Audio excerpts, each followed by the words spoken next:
Hey, I haven't done a video like this in a while, but I was very fortunate.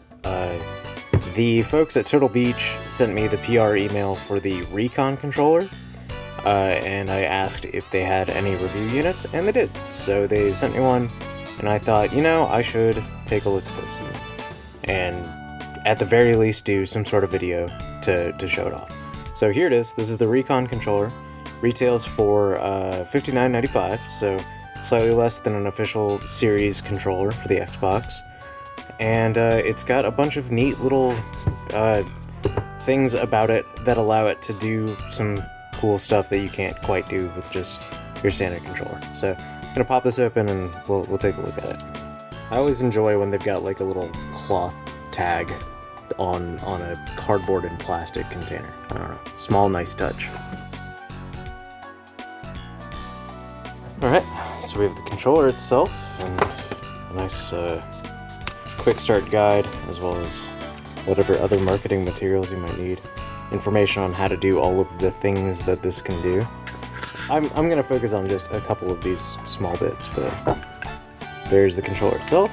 Kind of lightweight, but not like cheap feeling. In fact, the rubber grips on this are quite nice. Got a 3.5mm jack on the bottom, USB-C type up top. This is a wired controller, so you have to use it plugged into something. There's no wireless adapter on this version of the thing. And then the thing that I think is most exciting is, beyond the fact that it's like a well-built third-party controller, which those are kind of few and far between at this point, you've got programmable back paddles, which I'll get into in a second. You've got a very fancy braided USB-C cable, which is always nice. Everything runs on USB-C at this point, so, it's nice to have. So again, a little look at the controller. It's modeled after the Xbox Series X and Series S controllers, which are the new gen models. It'll still work on an Xbox One, it'll work on a PC. If you've got a nice brick adapter, it might work on a PS4, PS5, or a Nintendo Switch. Some of the cheap Nintendo Switch ones do work with this, which is nice.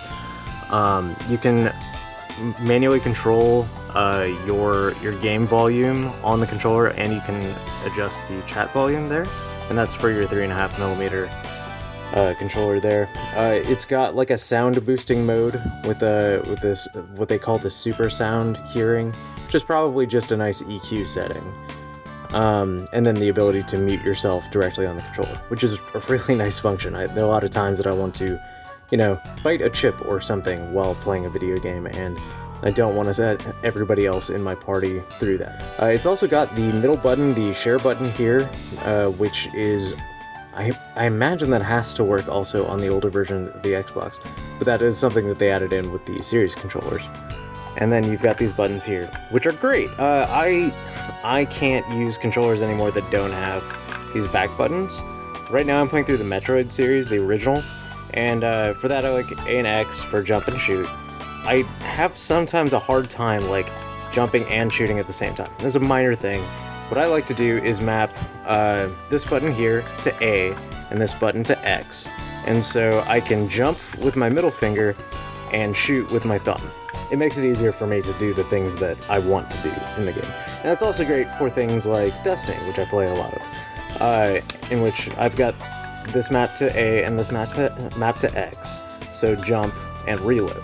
So I can jump without taking my finger off the analog stick, and I can reload without taking my finger off the analog stick. It's really perfect.